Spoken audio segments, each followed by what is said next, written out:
Hello everyone, welcome to education centre. आज हम देखेंगे यूनिट 3।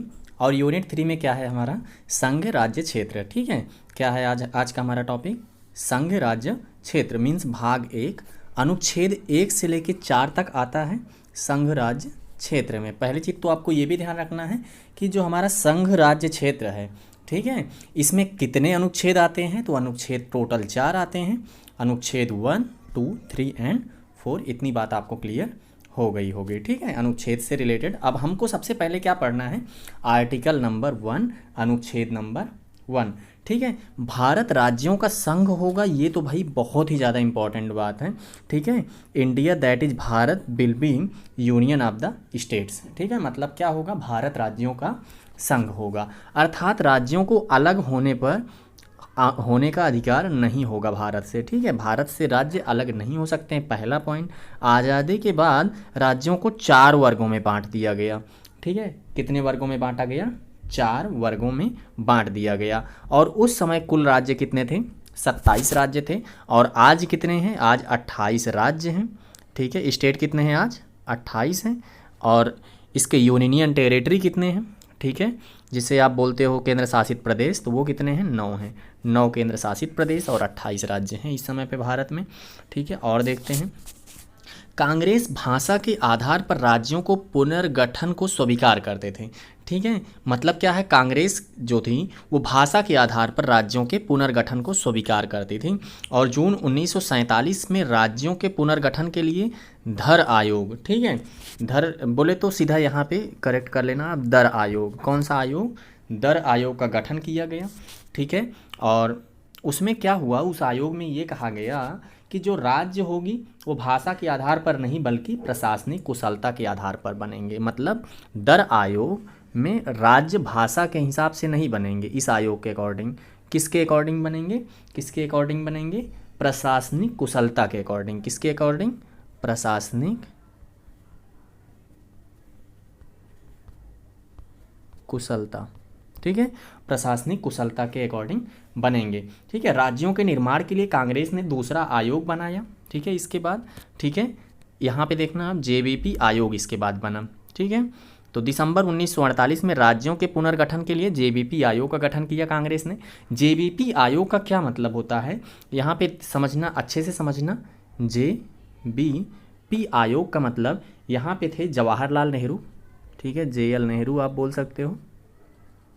ठीक है, और बी से थे वल्लभ भाई पटेल,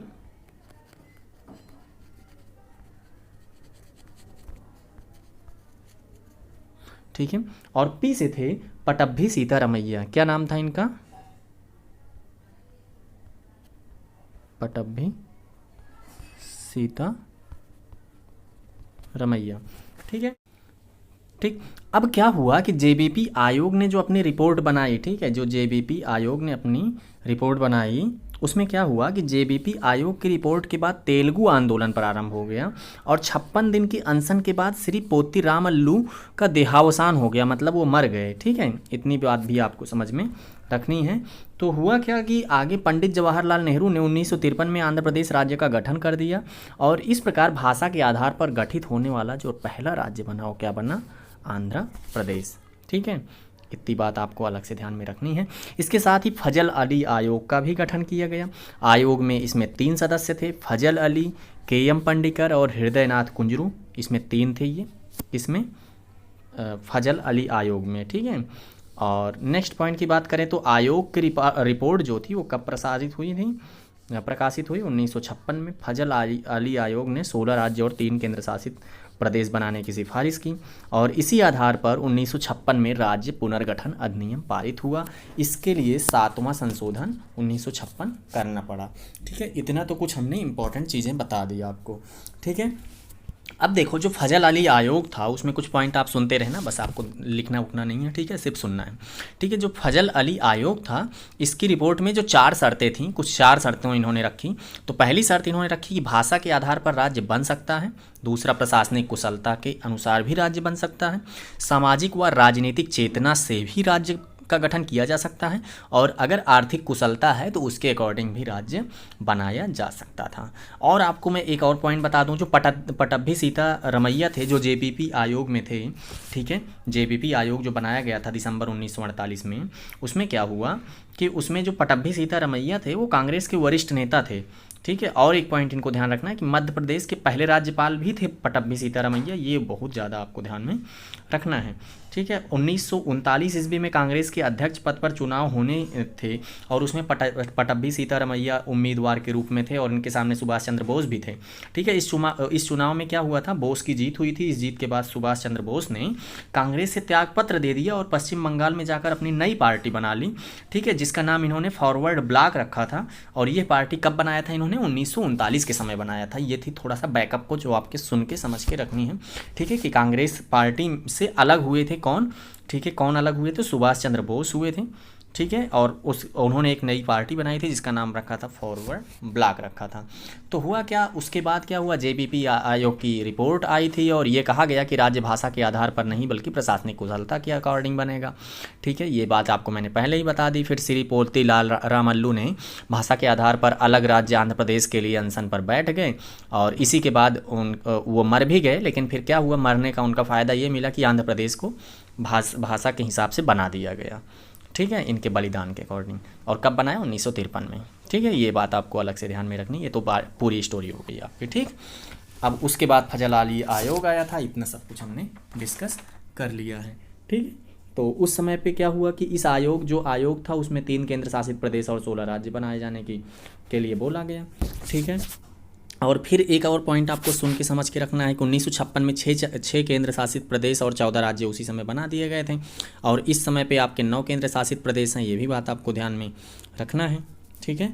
इतना आपको क्लियर हो गया होगा। तो इसी के साथ आपका पहला आर्टिकल ख़त्म हो जाता है। और पहले आर्टिकल में इतनी तो स्टोरी हमने बता दी, लेकिन पहले आर्टिकल के बारे में आपको सिर्फ इतना ध्यान रखना है कि भारत राज्यों का संघ होगा, ठीक है। यही था आपका आर्टिकल नंबर 1, ठीक। इतना आपको क्लियर हो गया होगा। अब देखते हैं आर्टिकल नंबर 2, इसमें क्या लिखा गया था। इसमें बहुत थोड़ी सी चीज़ आपको समझनी है कि राज्यों के गठन का अधिकार एवं राज्यों को शामिल करने का अधिकार या उनकी सीमा, नाम आदि में परिवर्तन का अधिकार किसको होगा, संसद को होगा। मीन्स संसद के लिए प्राथमिकता दी गई कि संसद ही इसका नाम परिवर्तित कर सकती है, ठीक है। इसके गठन का अधिकार, इसको राज्य में शामिल किया जाए, राज्यों में दूसरे राज्य में मिलाया जाए नहीं, मतलब सारी चीज़ें इससे रिलेटेड कौन थी, संसद थे इसके हेड, वही कर सकते थे, उनको अधिकार मिल गया। अनुच्छेद नंबर 2 में लिखा गया। अनुच्छेद नंबर 3 आर्टिकल नंबर 3 में ये लिखा गया है कि राज्यों का गठन, नाम, सीमा आदि में परिवर्तन की प्रक्रिया का उल्लेख किया गया। मतलब इसमें उनके प्रक्रिया क्या होगी वो लिखा गया। और अनुच्छेद 2 में लिखा गया कि इसका जो अधिकार मिलेगा प्रक्रिया करने का, उसको किसको मिलेगा, संसद को। दोनों अच्छे से क्लियर समझना, ठीक है। अनुच्छेद 4, ठीक है, जो कि लास्ट होगा, ठीक है। इस अनुच्छेद में क्या कहा गया, इस संदर्भ में किया गया कि जो संशोधन अनुच्छेद 368 के अधीन नहीं माना जाएगा। मतलब जो संशोधन अनुच्छेद है, ठीक है, जो चेंज करता है, वो अनुच्छेद 368 के अधीन नहीं होगा। भारत में राज्यों का गठन निम्नलिखित प्रकार से किया जाएगा कि जैसे कब किया गया, तो आंध्र प्रदेश का जो गठन हुआ आपको पहले ही पता है, 1953 भाषा के आधार पर पहला स्टेट बना था ये। उसके बाद 1960 में महाराष्ट्र, गुजरात 1960 में बना उसी समय, है ना। नागालैंड आपका 63 में बना, हरियाणा 66 में, और हिमाचल प्रदेश 1971 में, मेघालय 1972 में, मणिपुर 1972 में, त्रिपुरा 1972 में। फिर सिक्किम की बात कर लें तो सिक्किम 1975 में। और कैसे बना ये, 35वें संशोधन के द्वारा हुआ, ठीक है। और सहराज्य 36वें संविधान संशोधन द्वारा पूर्ण राज्य बना। मतलब पहले सहराज्य बना 35वें में, उसके बाद 36वां संविधान संशोधन लगा और उसमें क्या बना, सिक्किम को पूर्ण राज्य का दर्जा दिया गया। नेक्स्ट आपको ध्यान में रखना है क्या, मिजोरम, ठीक है। मिजोरम क्या है, 1987 में बना था, 53वें संविधान संशोधन के द्वारा इसको बनाया गया था। अरुणाचल प्रदेश 1987 में बना, 55वां संविधान संशोधन के थ्रू इसको बनाया गया। गोवा बना 1987 में, 56वां संविधान संशोधन के द्वारा इसको बनाया गया।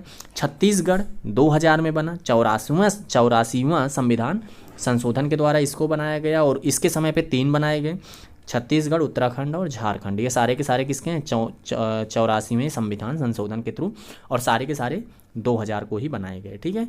फिर नेक्स्ट बना आपका, जानते ही हो, लास्ट में तेलंगाना 2014 में बना। इतना आपको क्लियर समझ में आ गया होगा, ठीक है। तो आज की क्लास में हमने क्या सीखा, संघ और संघ राज्य क्षेत्र के बारे में पढ़ा, जिसमें हमने आर्टिकल 1 से लेके 4 तक किया।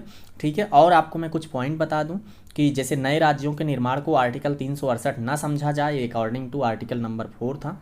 ठीक है, जो आपका आर्टिकल नंबर 4 था वो क्या था, उसमें हमने क्या बताया कि इसके संदर्भ में अनुच्छेद 368 के अधीन नहीं होगा। मतलब ये समझो कि जो नए राज्य का निर्माण होगा वो 368 के अकॉर्डिंग नहीं होगा, उसे वो ना समझा जाए।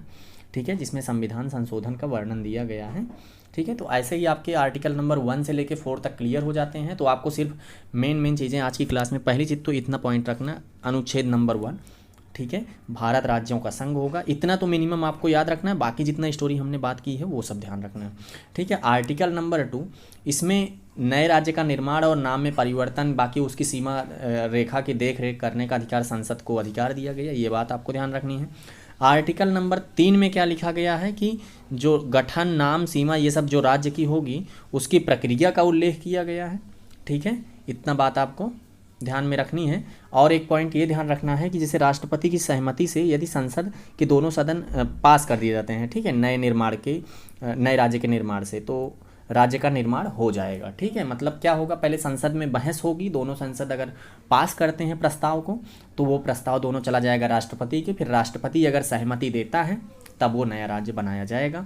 ये था अनुच्छेद नंबर 3 में। ठीक है, आर्टिकल नंबर 4 में ये कहा गया कि जो नए राज्यों का निर्माण होगा उसे आर्टिकल 368 ना समझा जाए। ठीक है, जो कि 368 में क्या है, संविधान संशोधन का वर्णन किया गया है। तो ऐसे ही है। ठीक है, अब हम नेक्स्ट पढ़ेंगे भाग 2 में, जिसमें आर्टिकल नंबर 5 से लेके 11 हम देखेंगे। ठीक है, फाइनली हम पहले एक एक आर्टिकल के बारे में अच्छे से देखते चलते हैं।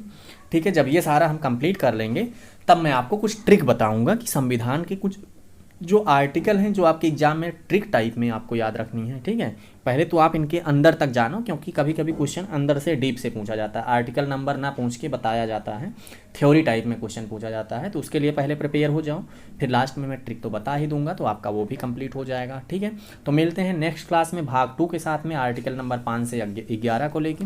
ठीक है, तब तक के लिए थैंक यू सो मच।